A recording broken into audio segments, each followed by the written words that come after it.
All right. Hi, Jason. Thank you so much for agreeing to talk to me about your work using technology in the classroom with your students. Why don't you first introduce yourself and then we can sort of talk about your philosophy? Sure. Well, thanks, Denise, for having me. My name is Jason Shaffer. I have been teaching now going into my 12th year in South Florida, and I was a history teacher for many years. And about 6 years ago, I was asked to launch an iPad pilot program, and that has sort of changed the direction of everything. And currently, I'm a technology teacher, and I'm involved in a lot of training for other teachers as well. Oh, great. Okay. So we met, I think it was last year, at an event in Washington, D.C. Yeah. And I think we have a bit of the same philosophy in that we really think that incorporating technology in the classroom is very important for students because I mean, I think you agree with me that the 21st century skills are necessary for students in order to be successful when they do go out into the world and pursue careers or even when they're at first looking at colleges. So why don't you talk a little bit about how you use technology in the classroom, I guess, after you first introduced the iPad? Yeah, well, I think one of the biggest mistakes was thinking that students of this day and age are tech savvy, digital natives, they know everything. That seems to not be so much of the case. Yeah. Sure, they know how to turn things on, they know how to watch a YouTube video, but in terms of making ethical choices Yeah. and decision making and using this technology that is so powerful to communicate, that's really where I'm trying to take our students' understanding of the use of technology. Mhm. Not that it just replaces textbooks, but Mhm. that it really moves students to be able to connect with experts and to be Mhm. able to create and produce and share their work across the world. And that's when I see students really doing some fantastic things. Great. Yeah. It's interesting that you mentioned not just replacing textbooks because I've heard that a lot from students where they say, well, digital literacy or my digital literacy class, all we're doing is reading our textbooks online. Yeah, we did that at our school. We made a big shift to the one-to-one program in the middle school where every kid has an iPad, and then in the high school, a two-to-one program where they have an iPad and a computer. But even when you give them those tools, and even when the teachers have those tools, it's pretty common that the first thing everybody wants to try to do is just do what you've always done. Yeah. And, you know, instead of writing on paper, they're writing on a Google Doc. Mhm. Instead of, making a presentation in front of their class, they're making a PowerPoint. Mhm. And so not much changes. And I think that's where a lot of the teacher training comes in too, because you can give everybody the tools, but unless you sort of help them understand the power of this technology, it's not going to change much. Yeah, yeah. And they do need to learn how to use these technologies in ways that is going to help them because eventually when they're out, trying to apply to colleges or looking for internships, they need to understand how they can make these connections and how they need to present themselves, which I know is another thing you talk about a lot.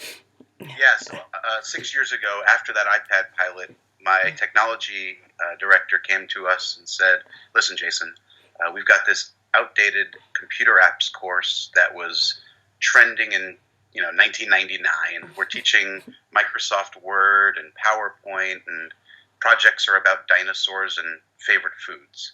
How can we take a technology class that's required for graduation, really update it, make it personal, and make it something relevant for the kids so that they are learning the skills that they're going to need, like you said, as they're getting out into the workforce." And so in a few weeks, imagine that, we were able to come together and with a lot of freedom that I was given, create this course called Personal Branding and Digital Communication, and really teach the students to love themselves, respect themselves, and you'd be shocked to know how much learning can happen once that's achieved.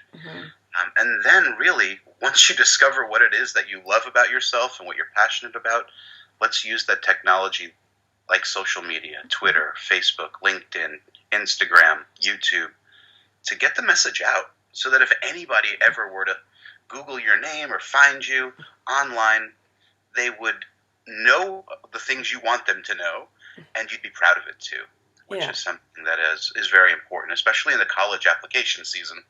Yeah. That's really powerful. What you said first is that you need to first teach the students how to love and respect themselves and find what it is they're really interested in. Because I see a lot when I see these negative reports online about, for example, the most recent, the girl who was just, yeah, the girl who was just convicted of encouraging her boyfriend to commit suicide, and she was using text, or these students who had been accepted to Harvard and had their acceptance rescinded because of what they were doing on the Facebook page.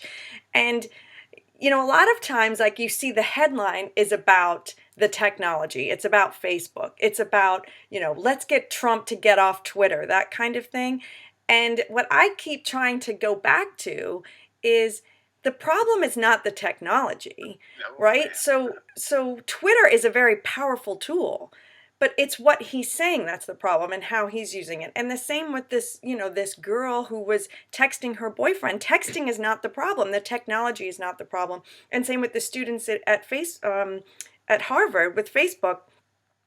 They were really sharing some, their problem was not Facebook. The problem was the character of these students. absolutely. So when the course I created first was launched, I focused a lot of time, like most people are doing right now, on what not to do. Yeah. And then I had a change, and that was happened when I attended Project Zero at Harvard's graduate school. I got to spend a week there, and the first course that I took was on digital ethics. And the professor was brilliant and really spent time helping me understand that it doesn't matter if you're online or offline. The character that you are, the person that you are, the ethics that you have needs to be consistent wherever you go. And when I heard that message, I think it's something I already knew, but when I heard it articulated from her, I went back to my class that next spring and really changed the focus of my class. And if you were to walk in there today, I don't mention once what they shouldn't do. Yeah. Because we spend so much time at the very beginning in those first few weeks just really crafting what matters to us, what we love and what we care about, and what we love about ourselves, that to do something like these examples you gave would be out of character, and it says it all. And the dynamic of the course really has changed a lot, because I'm no longer that father figure talking down to these students, but instead I'm someone who's embracing the power and really giving them the tools that they already love. Maybe they just don't know how to use it in a professional sense. Yeah. That's I think that's 100% the way to go. And you're definitely leading the way in this in this area, because I see a lot in the schools around here where they have the policemen coming in and talking about technology. And that is important too. Obviously, we don't want kids to be using technology to commit crimes, or we certainly don't want students sexting, and we want to kind of teach them and have them understand what those dangers are. But I think they're missing 99% of the message, which should be the exact opposite, which is what you were saying, is how can I use these extremely powerful technologies for my advancement and toward my advantage.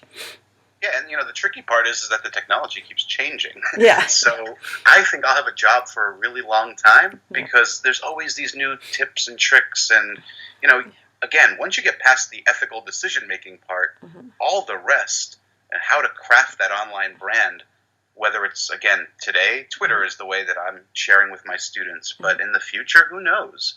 And just the skills that it takes to make a YouTube video, or to create a blog, or to just write the perfect bio.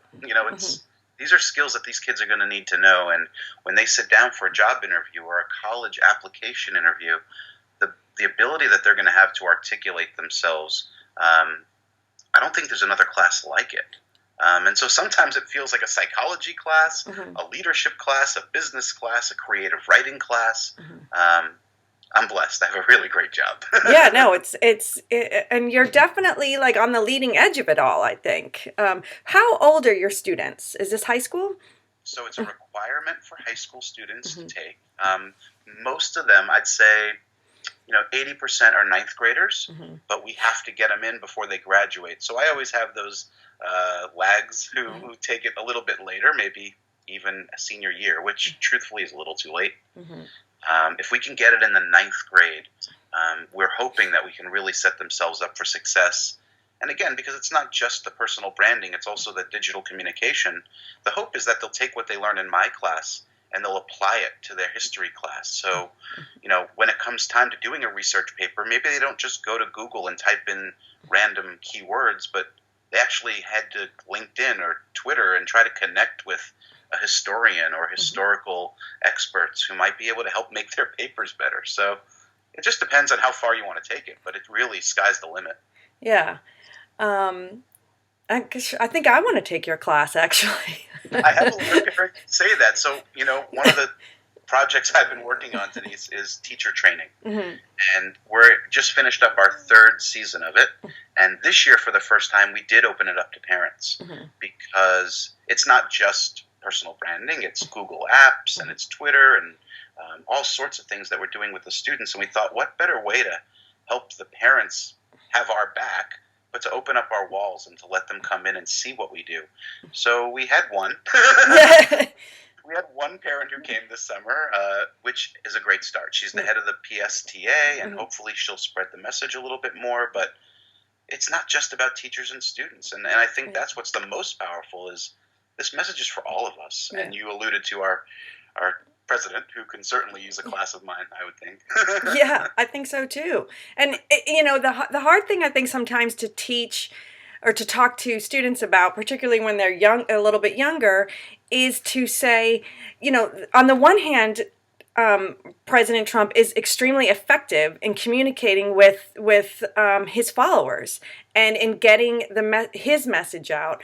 The problem is that a lot of times he's retweeting articles that aren't true, for example, or conspiracy theories, and he's really hasn't delved in to find out whether or not it's true before he's gone ahead and retweeted something and shared something again. And so what I will say is, when I talk to students a lot, I'll say, you need to take ownership of anything that you've even retweeted or anything that you've even liked, because you're sharing it then with your audience, however many people that may be. Yeah, your personal learning network is what the phrase we would use in the classroom, and you're absolutely right. And when I teach the kids about Twitter and we look at the word followers, we don't see that word. We see people I'm teaching. Yeah. And when we see following, it's people I want to learn from, and tweets are things I've taught. So absolutely, I'm right in line with you. And we had it easy. We grew up. I grew up in New York. I think so did you. And we made our mistakes. They just didn't happen on a computer. So by the time I got access to the internet in like 1995 or something like that, I already knew who I was and the message I wanted to let people know who I was. Our students are getting, I have a 3-week-old daughter downstairs who's going to have an iPad probably by the time she's 2.5. Yeah. She's not going to know who she is. And when she's watching a video and stamping that digital footprint all over the place, she's not going to understand how that could come back at some point. And it's again, it goes back to that whole idea of we can't assume that because they're born in this generation that they know how to use these tools. They only know what they've been told, and their lessons are coming from their friends, their older brothers, who may not have that decision-making process all in line yet with their ethics and moral decision-making. Yes. And then on the flip side of that, I wonder sometimes if, we want our kids to really be thinking about resume building when they're 12 and 13 and 2.5?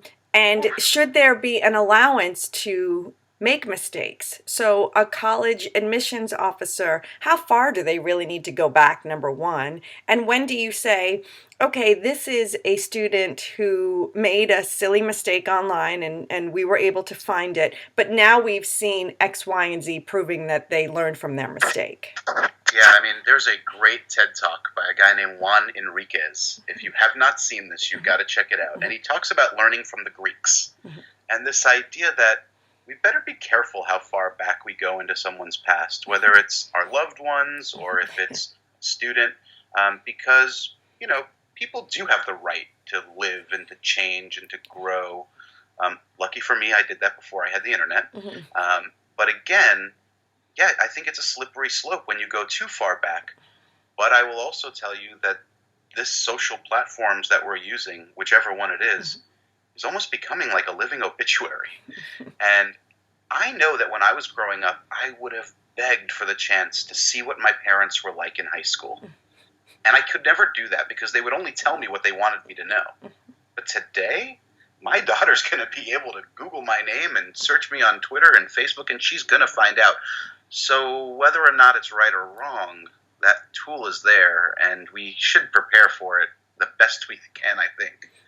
Right. It's the acceptance of this is your new reality. So not that it's not okay to make mistakes, because everybody's going to make mistakes, and you hope obviously that you learn from those mistakes. But it is that, yeah, you're leaving this trail behind you everywhere that you go, and so you have to be mindful of how you want to present yourself. Yeah, it's funny. I ask my students one question. I say, if you had the choice of being grounded for a week or losing your cell phone, which would you choose? I'd say 75% of them say, ground me for the week, do not take my cell phone. And that's just evidence to the fact that that's where their lives are. And so when they are doing well, we need to help them promote it. And when they're doing bad, we've got to understand that you're going to see evidence of that on their social platforms. And there's a word that's going around now that really it helps the students think that they're safe, and they're not, and it's this Finstagram. I don't know if you're familiar with that word. Yeah. My students are convinced that a Finstagram account is safe, only 6 people follow me, and everything I do there is protected. And I really, really tried my best to help them understand that that's a false sense of security, and you have to be yourself, whether it's a private account, it's a public account, you're at the mall, you're at the beach. You've always just got to be true to yourself. And if you can live with whatever it is, right, you don't have to be an angel. You've just got to be able to understand that who you are is who you are and be proud of it, embrace it. Because listen, there are plenty of people out there whose brands are not perfect angels, and they're doing just fine. When it's a 12-year-old that we're talking about, or a 13-year-old we're talking about, I think that's where we really need mom and dad to step in and say to them, listen, this is not how I raised you. This is not what I taught you. And again, it doesn't matter if it comes from mom and dad, grandpa, church, synagogue, school, but we've got to just continue to put this positive message in front of our students, our children, and at some point, we're going to grow up and we're going to learn the right way to behave and the right way to do things so that we're not hurting other people, and certainly we're not hurting ourselves. So again, go back to what we said at the beginning. It has nothing to do with technology. It just happens that technology is the means that people are using right now. Right. It's about a quality of character, and and learning to be kind and learning to be respectful of yourself and of others. And that's when you see classrooms really moving to the next level. When you have a classroom that's built on this idea of helping other people, right? And then you're using technology and social media, you're going to have your students creating projects that are really beginning to change the world. And then personal branding is easy because they're doing these wonderful things in the public forum, in the public space.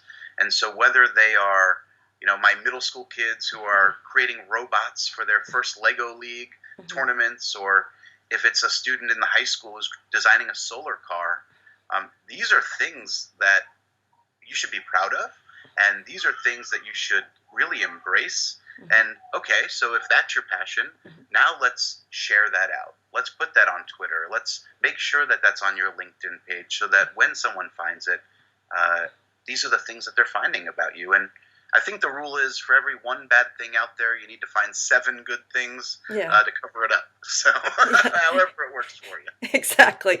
I do say that too. It's like, if you did make a mistake online or you did do something that maybe you're not so proud of, you can try and go back and erase it or remove it. And you may be able to, for the most part, probably you have to expect that it can be found and saved and shared. But then just flood your new persona with more positives. Yeah, and it's not perfect. It's not easy. One of the tools that I use with my kids is to create an About Me page. Mm-hmm. So when they use that About Me page, it allows them to sort of focus the attention on certain social networks that they want people to go to. Mm-hmm.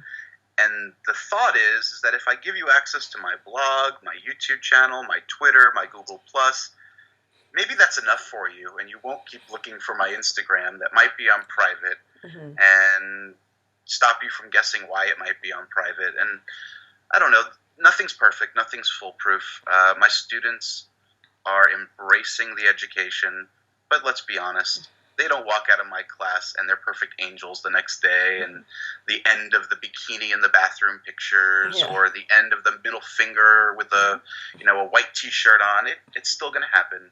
They're still kids. But again, I can go home assured that someone told them that there is a better way. Mm-hmm. And ultimately it's on them, it's on their parents, it's on the community that we live in to really embrace this idea of a positive image and positive footprint, online or off. Yeah, that's a powerful message for them. I wonder too, though, so if you create the About Me page and you say, here's my LinkedIn, here's my Twitter, maybe here's my blog, but my Instagram is private, my Snapchat is only for close friends or whatever. I feel like that's okay because everybody has a professional side of themselves and then a personal side of themselves. And it wouldn't be necessarily that, for example, I would have something to hide.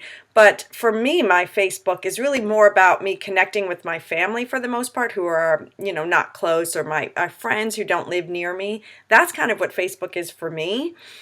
So I don't like to share my Facebook as much with professional colleagues. Not that I'm hiding anything, but just Right, so there's 2 things about that. Number one, I read an article a while back. I could not tell you where it came from, and it sort of had these social media networks in these different rooms in your house. yeah, Twitter is your dining room, Facebook is your living room, Instagram is like your basement where anything goes, like that kind of thing. So definitely, right, parsing out your message on different sites, and I do the same thing. On my Twitter, I am an educator who loves technology. But if you go to my Instagram, I'm a toy collector who loves comic books. yeah, So, right, it's that message that we go out. Now, again, neither one is negative. I have nothing to hide on either one of them, and I always know that. But I will say that there is this bias against these private accounts. And I think it just goes to the fact that when we don't know, sometimes we just sort of imagine the worst. And so that's something that I tell my students as well. And the way we do that is with a simulation the first week of class where they pretend to be the college admissions officers. And I tell them we have 2 great students. Here's their social media feeds. What do you like? What do you don't like? Let's pick one at the end. So they pick one. And then when they're done, I say, oh, I forgot. There's 2 more kids. But the reason I forgot about them was because one's on private and one I couldn't even find at all. Does anybody want to change their vote? yeah, And they never do. They, in their hearts, would rather pick the student that is not perfect, but they can get access to, than the student who's on private because they just assume they're hiding something. And I don't know if it's because they're doing that, and so that's in their brain. But even if you've got 5 social networks, 4 of them are public and one's private, you're still going to have that one person who thinks you're up to no good just because that account's on private, even if it's not. So the truth is that as long as there's nothing that is painting you in a bad light, then it doesn't really matter if it's private or public. Yeah. Because privacy settings in general are like building a wall around your country. It's a false sense of security. Yeah. Like living in a neighborhood with a guard gate where there's 35 break-ins a year, and you're like, how did that happen? I live in a guard gate. Yeah. It's because you just thought you were safe. Yeah. You know, So what would be your advice to educators who are interested in maybe following your path? Can I plug myself for a Yes, second? of course. So the first thing I would do is I would go to www.itech21.org and I would sign up for next summer's teacher training. Thank you for letting me do that. Okay, but now seriously, what I would do is I'd make sure I get on Twitter. Okay, when I started becoming a technology teacher, my degree was in history. Didn't even have a Twitter account, and I barely used Facebook. But I turned to Twitter to learn and to educate myself in all things personal branding. So whether that was business or leadership or ed tech or social media, my entire education came from what I learned from following experts like you on Twitter. And so if I was going to start from scratch to create a new class or just to learn more about educational technology, I would create a Twitter account. I would look for people who are already in the know. There are some fantastic educators, and by rule, if you're on Twitter, it's because you want to share. And so reach out to some of these people who are in these chats. There are tons of ed tech chats online. Like I said, there are tons of experts. I think the next thing I would do is I would leave room in my schedule to play with this technology. And I certainly would not be afraid to fail, because you're going to fail.